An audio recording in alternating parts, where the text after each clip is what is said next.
हिंदी में यूपीएससी की तैयारी से संबंधित प्रोग्राम्स को देखने के लिए सब्सक्राइब करें स्टडी IQIAS हिंदी। नमस्कार दोस्तों, मैं हूं डॉक्टर पंकज मिश्रा और स्वागत है आपका स्टडी IQIAS हिंदी पर। दोस्तों, इतिहास कभी नहीं मरता, बस वह अपना चेहरा बदल देता है। 1971 में जिस देश के उदय के लिए भारत ने अपना रक्त, अपनी कूटनीतिक पूंजी निवेश की, आज वही बांग्लादेश भारत के लिए एक स्ट्रेटेजिक पैराडॉक्स बन गया है। ढाका की सड़कों पर गूंजते हुए भारत विरोधी नारे, दूतावासों को दी जा रही धमकियां और दो प्रमुख भारतीय वीजा सेंटर्स का अचानक बंद होना, ये केवल छिटपुट घटनाएं नहीं हैं, ये वास्तव में संकेत हैं कि बांग्लादेश में कितने गहरे एंटी इंडिया सेंटीमेंट्स बन चुके हैं, जो बांग्लादेश की गलियों से निकलकर वहां के राजनीतिक विमर्श का सेंटर स्टेज ले चुके हैं। सबसे अधिक चिंताजनक है वह बयान जिसने सेवन सिस्टर्स को भारत से अलग करने के लिए दावा किया है, और इसके साथ साथ यह बयान अगर हम देखें तो भारत की संप्रभुता और इंटरनल सिक्योरिटी के लिए एक बहुत भारी बयान है। यही वो रेड लाइन है जो इन्हें क्रॉस नहीं करनी थी। आज हम बात करेंगे बांग्लादेश में हो रहे एंटी इंडिया कार्ड की, और यह समझने की कोशिश करेंगे कि क्या वहाँ की घरेलू राजनीति का यह एक मजबूरी का फैक्टर है। हम सेवन सिस्टर्स की भी बात करेंगे। हम बात करेंगे 1971 के लिबरेशन वॉर की, जिसका इतिहास अब बांग्लादेश के नज़रिए से बदला जा रहा है बांग्लादेश में। और हम बात करेंगे parliamentary committee on foreign affairs की, जिसकी रिपोर्ट में यह कहा गया है कि 1971 के बाद बांग्लादेश सबसे बड़ी चुनौती बन गया है हमारे लिए। तो शुरू करते हैं। सबसे पहली बात कि बांग्लादेश में यह हिंसा या भारत विरोधी भावना क्यों भड़की, इसे समझने के लिए हमें पावर वैक्यूम को समझना पड़ेगा। वास्तव में शेख हसीना सरकार की पतन के बाद बांग्लादेश में एक लेजिटिमेसी क्राइसिस पैदा हुआ। जब भी किसी देश में आंतरिक राजनीति अस्थिर होती है तो उनका सबसे पहला कार्ड होता है किसी फॉरेन कंट्री को एनिमी घोषित कर देना। जैसा कि आपने पाकिस्तान में देखा होगा, जैसा आपने नेपाल में देखा होगा, सिर्फ आपको क्या करना है, एक अपने से बड़े पड़ोसी को, किसी भी बाहरी देश को दुश्मन घोषित कर देना, और यही सबसे आसान राजनीतिक हथियार बन जाता है। इसमें तीन प्रमुख स्ट्रेटेजिक डायमेंशंस भी हैं जिन्हें आपको समझना चाहिए। पहला है आइडेंटिटी पॉलिटिक्स का। देखिए, बांग्लादेश में बांग्लादेशी राष्ट्रवाद और इस्लामी पहचान, इन दोनों के बीच में बहुत बड़ा द्वंद्व चल रहा है।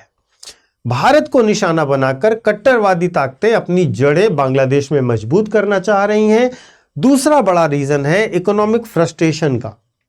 बढ़ती महंगाई और विदेशी मुद्रा भंडार की कमी से ध्यान हटाने के लिए जो भारत है उसको टारगेट किया जा रहा है और भारत को बिग ब्रदर और आर्थिक शोषक के तौर पर पेश किया जा रहा है, जिससे वहां की जनता के मन में भारत के प्रति द्वेष की भावनाएं उभरे।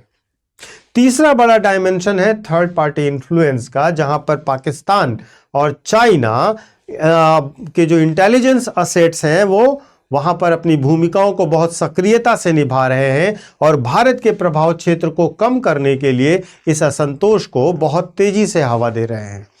अब मुद्दा यहां पर हम उन तीन बातों पर लाएंगे, जहां पर सबसे पहली बात कही गई सेवन सिस्टर्स को लेकर। देखिए, जब बांग्लादेशी राजनीतिक विमर्श में सेवन सिस्टर्स यानी कि जो पूर्वोत्तर के 7 राज्य हैं उनका जिक्र आता है तो भारत के सुरक्षा गलियारे में एक खतरे की घंटी स्वतः बजने लगती है।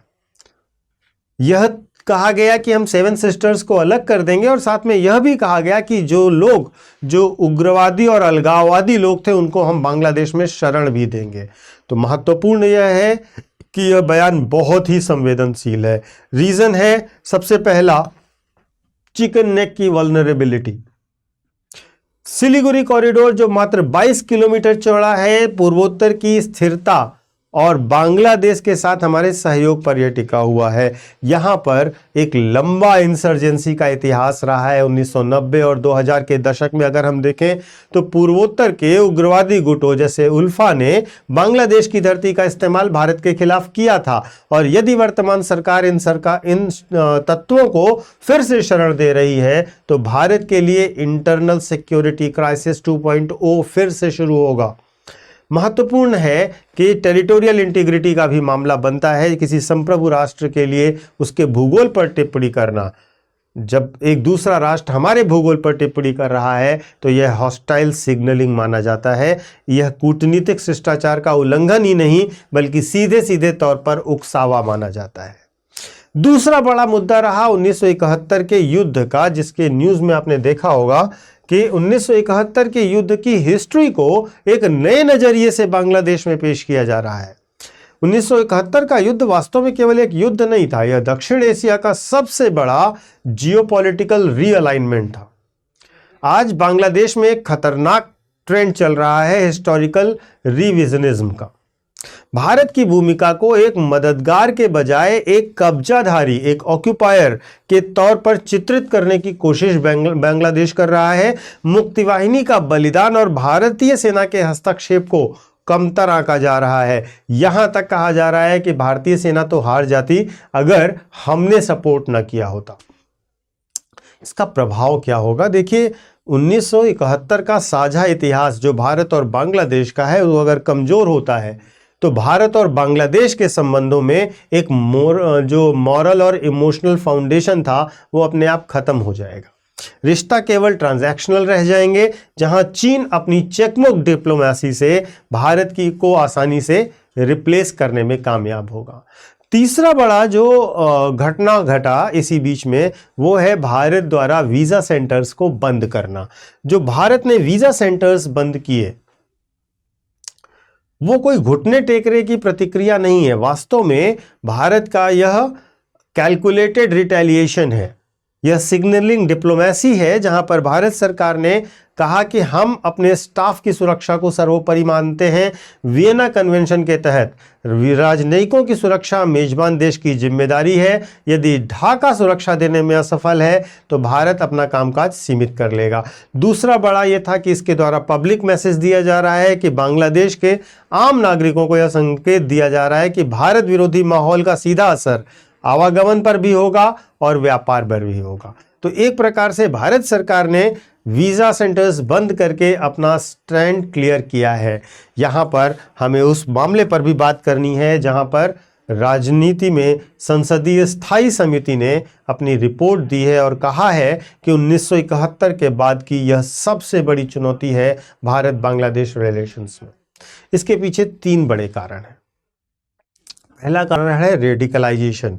बांग्लादेश के समाज में बहुत ज़्यादा कट्टरपंथ बढ़ रहा है और भारत की सीमाओं के लिए यह सीधा सीधा खतरा बनता जा रहा है। दूसरा बड़ा कारण है बॉर्डर सिक्योरिटी, सीमा की सुरक्षा का। आप देखेंगे तो 4096 किलोमीटर लंबी सीमा रेखा है भारत और बांग्लादेश के बीच में।